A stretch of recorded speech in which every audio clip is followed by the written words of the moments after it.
ایک بزرگ فرماتے ہیں کہ میں ایک سال سخت ترین گرمی کے زمانے میں حج کو چلا۔ لو بڑی شدت سے چلتی تھی۔ ایک دن جب کہ میں وسط حجاز میں پہنچ گیا، وسط حجاز یعنی ایسے ریگستانی علاقے میں پہنچ گیا، اتفاقاً قافلے سے بچھڑ گیا اور مجھے کچھ غنودگی سی آ گئی۔ دفعتاً آنکھ جو کھلی تو مجھے اس جنگل بیابان میں ایک آدمی نظر آیا، تو میں جلدی جلدی اس کی طرف چلا۔ دیکھا تو ایک کمسن لڑکا تھا جس کے داڑھی بھی نہ نکلی تھی اور اس قدر حسین کہ گویا 14ویں رات کا چاند ہے، بلکہ اگر یوں کہا جائے کہ دوپہر کا سورج ہے۔ اس پر ناز و نعمت کے کرشمے چمک رہے تھے۔ میں نے اس کو سلام کیا۔ اس نے کہا ابراہیم، وعلیکم السلام۔ میرا نام لینے پر مجھے انتہائی حیرت ہوئی اور مجھ سے سکوت نہ ہوا، میں چپ نہ رہ سکا۔ میں نے بڑے تعجب سے پوچھا کہ صاحب زادے، تجھے میرا نام کس طرح معلوم ہوا؟ تو نے مجھے کبھی دیکھا بھی نہیں۔ کہنے لگا کہ ابراہیم، جب سے مجھے معرفت حاصل ہوئی میں انجان نہیں بنا، اور جب سے مجھے وصال نصیب ہوا کبھی فراق نہیں ہوا۔ میں نے پوچھا کہ اس سخت گرمی میں اس جنگل میں تجھے کیا مجبوری کھینچ کر لائی؟ کہنے لگا ابراہیم، اس کے سوا میں نے کبھی کسی سے انس پیدا نہیں کیا۔ یعنی اللہ تبارک و تعالیٰ کی طرف اشارہ کر کے کہا کہ میں نے اس کے سوا کبھی کسی سے انس اور محبت پیدا نہیں کی، اور نہ اس کے سوا کبھی کسی کو ساتھی اور رفیق بنایا۔ میں اس کی طرف بالکل منقطع ہو چکا ہوں اور اس کے معبود ہونے کا انکار کر چکا ہوں۔ میں نے پوچھا کہ تیرے کھانے پینے کا ذریعہ کیا ہے؟ تو کھاتا پیتا کیا ہے؟ تیرے پاس کھانے پینے کی چیز کیا ہے؟ کہنے لگا کہ محبوب نے اپنے ذمے لے رکھا ہے۔ میں نے کہا خدا کی قسم، مجھے ان عوارض کی وجہ سے جو میں نے ذکر کیے تیری جان کے ہلاک ہو جانے کا اندیشہ ہے۔ یعنی مجھے یہ خوف ہے کہ کہیں تو ہلاک نہ ہو جائے ایسے بیابان جنگل کے اندر، اور تیرے پاس کوئی توشہ وغیرہ بھی نہیں ہے، مجھے تیری جان کے ہلاک ہو جانے کا اندیشہ ہے۔ تو میرے دوستو، اس نے روتے ہوئے کہ اس کی آنکھوں سے آنسوؤں کی لڑی موتیوں کی طرح سے اس کے رخساروں پر پڑ رہی تھی، چند شعر پڑھے جن کا ترجمہ یہ ہے: کون شخص ڈرا سکتا ہے مجھ کو جنگل کی سختی سے، حالانکہ میں اس جنگل کو اپنے محبوب کی طرف چل کر قطع کر رہا ہوں اور اس پر ایمان لا چکا ہوں، اور اس پر میں ایمان لا چکا ہوں۔ عشق مجھ کو بے چین کر رہا ہے اور شوق ابھارے لیے جاتا ہے، اور اللہ کا چاہنے والا کبھی کسی آدمی سے نہیں ڈر سکتا۔ اگر مجھے بھوک لگے گی تو اللہ کا ذکر میرا پیٹ بھرے گا، اور اللہ کی حمد کی وجہ سے میں پیاسا نہیں ہو سکتا، اور اگر میں ضعیف ہوں، کمزور ہوں، تو اس کا عشق مجھے حجاز سے خراسان تک یعنی پورب سے پشچم تک لے جا سکتا ہے۔ تو میرے بچپن کی وجہ سے اے ابراہیم، تو میرے بچپن کی وجہ سے مجھے حقیر سمجھتا ہے، اپنی ملامت کو چھوڑ، جو ہونا تھا ہو چکا۔ میرے دوستو، حضرت ابراہیم رحمۃ اللہ علیہ نے اس سے پوچھا، فرماتے ہیں کہ میں نے اسے قسم دے کر پوچھا کہ تجھے خدا کی قسم اپنی صحیح عمر بتا کیا ہے؟ کہنے لگا کہ تو نے بڑی سخت قسم مجھ کو دے دی جو میرے نزدیک بہت ہی بڑی چیز ہے۔ میری عمر 12 برس کی ہے۔ میرے دوستو، اس بچے کی عمر صرف 12 برس کی تھی۔ پھر وہ کہنے لگا کہ ابراہیم، تجھے میری عمر پوچھنے کی کیا ضرورت پیش آئی؟ میں نے تو بتا ہی دی۔ میں نے کہا مجھے تیری باتوں نے حیرت میں ڈال دیا۔ کہنے لگا اللہ کا شکر ہے، اس نے بڑی نعمتیں عطا فرمائی، اور اللہ کا فضل ہے کہ اس نے اپنے بہت سے مومن بندوں سے افضل بنایا۔ ابراہیم رحمۃ اللہ علیہ کہتے ہیں کہ مجھے اس کی حسن صورت، حسن سیرت اور اس شیریں کلام پر بڑا ہی تعجب ہوا۔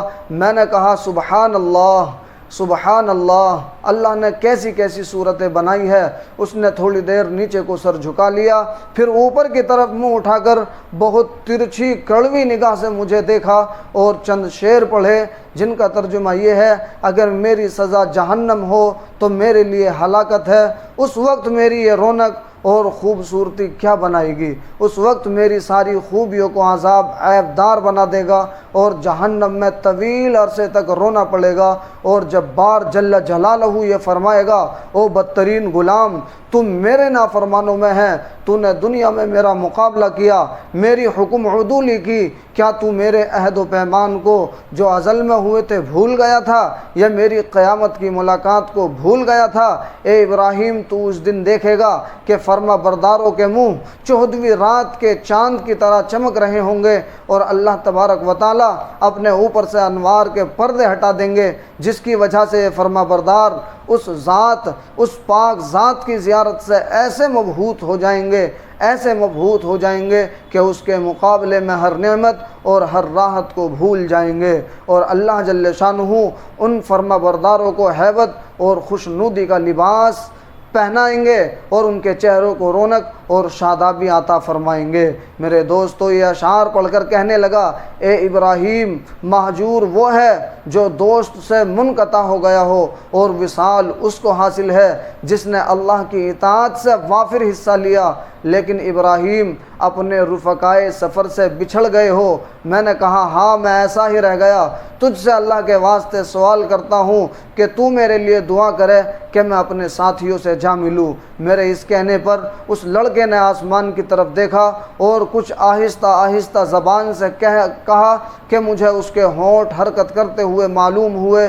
اس وقت مجھے دفعتاً نیند کا جھونکا سا آیا، بے ہوشی سی ہوئی۔ اس سے جو میں نے افاقہ پایا تو قافلے کے بیچ میں اونٹ پر اپنے آپ کو پایا، اور میرے اونٹ پر جو میرا ساتھی تھا اور مجھ سے کہہ رہا تھا ابراہیم، وہ مجھ سے بار بار یہ کہہ رہا تھا، ابراہیم ہوشیار رہو، سنبھلے رہو، ایسا نہ ہو اونٹ پر سے گر جاؤ۔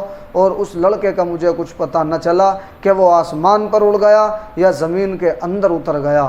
جب ہم سارا راستہ طے کر کے مکہ مکرمہ پہنچ گئے اور میں حرم شریف میں داخل ہوا تو کیا دیکھتا ہوں کہ وہ لڑکا کعبہ شریف کا پردہ پکڑے ہوئے رو رہا ہے، اور یہ شعر پڑھ رہا ہے جن کا ترجمہ یہ ہے، میں کعبے کا پردہ پکڑ رہا ہوں اور بیت اللہ کی زیارت بھی کر رہا ہوں، لیکن دل میں جو کچھ ہے اس کو اور راز کی بات کو تو خوب جانتا ہے۔ میں بیت اللہ کی طرف پیدل چل کر آیا ہوں، کہیں سوار نہیں ہوا ہوں، اس لیے کہ میں باوجود اپنی کم سنی کے فریفتہ عاشق ہوں۔ میں بچپن ہی سے تجھ پر مرنے لگا ہوں، جب کہ میں عشق کو جانتا بھی نہ تھا، اور اگر لوگ مجھے ملامت کرے کسی بات پر تو میں ابھی عشق کا طفل مکتب ہوں۔ اے اللہ، اگر میری موت کا وقت قریب آ گیا ہو، میرا موت کا وقت آ گیا ہو تو شاید میں تیرے وصل سے بہرایاب ہو سکوں۔ اس کے بعد وہ بے اختیار سجدے میں گر گیا اور میں دیکھتا رہا۔ حضرت ابراہیم رحمۃ اللہ علیہ فرماتے ہیں کہ میں اس کو دیکھتا رہا، اس کے بعد میں اس کے پاس گیا اور اس کو ہلایا تو میرے دوستو، حضرت ابراہیم رحمۃ اللہ علیہ فرماتے ہیں وہ انتقال کر چکا تھا۔ انا للہ و انا الیہ راجعون۔ ابراہیم رحمۃ اللہ علیہ کہتے ہیں کہ مجھے اس کے انتقال کا بڑا سخت صدمہ ہوا۔ میں وہاں سے اٹھ کر اپنے قیام گاہ پر آیا اور اس کے کفن دینے کے لیے کپڑا لیا اور مدد کے لیے 1-2 آدمی ساتھ لیے، اور وہاں پہنچا جہاں اس کو مردہ چھوڑ کر آیا تھا تو اس کی نعش کا کہیں پتہ نہ چلا۔ وہاں دوسرے حاجیوں سے معلوم کیا مگر کسی کو بھی پتہ نہ تھا کہ کسی نے اس کو دیکھا، تو میں سمجھا کہ اللہ جل شانہ نے اس کو لوگوں کی آنکھوں سے پوشیدہ فرما رکھا تھا۔ میں وہاں سے اپنی قیام گاہ پر واپس آ گیا اور مجھے کچھ غنودگی سی آ گئی، تو میں نے اس کو خواب میں دیکھا کہ وہ ایک بہت بڑے مجمع میں ہے اور سب سے پیش ہے، اور اس پر اس قدر نور چمک رہا ہے اور ایسے عمدہ جوڑے ہیں کہ ان کی صفت بیان میں نہیں آ سکتی۔ میں نے اس سے پوچھا کہ تو وہی لڑکا ہے؟ تو وہی لڑکا ہے؟ کہنے لگا کہ میں وہی ہوں۔ میں نے پوچھا کیا تیرا انتقال نہیں ہوا؟ اس نے کہا ہاں ہو گیا۔ میں نے کہا کہ میں نے تو تجھے تجہیز و تکفین کے لیے بہت تلاش کیا، کہیں پتہ نہ چلا۔ کہنے لگا ابراہیم سن، جس نے مجھے میرے شہر سے نکالا اور اپنی محبت میں فریفتہ کیا اور میرے عزیز و اقارب سے جدا کیا، اسی نے مجھے کفن دیا اور کسی دوسرے کا محتاج نہیں بننے دیا۔ میں نے پوچھا کہ اللہ جل شانہ نے مرنے کے بعد تیرے ساتھ کیا معاملہ کیا؟ اس نے کہا کہ اللہ جل شانہ نے مجھے اپنے سامنے کھڑا کیا اور فرمایا کہ تو کیا چاہتا ہے؟ میں نے عرض کیا کہ الہا تو ہی مقصود ہے اور تیری ہی مجھے آرزو ہے۔ فرمایا کہ بے شک تو میرا سچا بندہ ہے اور جو تو مانگے اس کے لیے کوئی رکاوٹ نہیں ہے۔ میں نے عرض کیا کہ میں یہ چاہتا ہوں کہ میرے زمانے کے تمام آدمیوں میں میری سفارش قبول فرما لے۔ ارشاد ہوا کہ ان سب کے بارے میں تیری سفارش مقبول ہے۔ ابراہیم رحمۃ اللہ علیہ کہتے ہیں کہ اس کے بعد اس لڑکے نے خواب میں مجھ سے رخصتی مصافحہ کیا اور میں نیند سے بیدار ہو گیا۔ میں نے اپنے حج کے جو ارکان باقی تھے وہ پورے کیے، لیکن اس لڑکے کی یاد سے اور اس کے رنج سے میرے دل کو قرار نہ تھا۔ میں حج سے فارغ ہو کر واپس ہوا، لیکن راستے میں سارے قافلے والے یہ کہتے تھے کہ ابراہیم تیرے ہاتھ کی مہک سے ہر شخص حیران ہے کہ کیسی خوشبو آ رہی ہے۔ اور اس واقعے کے نقل کرنے والے کہتے ہیں کہ مرنے تک حضرت ابراہیم رحمۃ اللہ علیہ کے ہاتھوں میں سے وہ خوشبو آتی رہی۔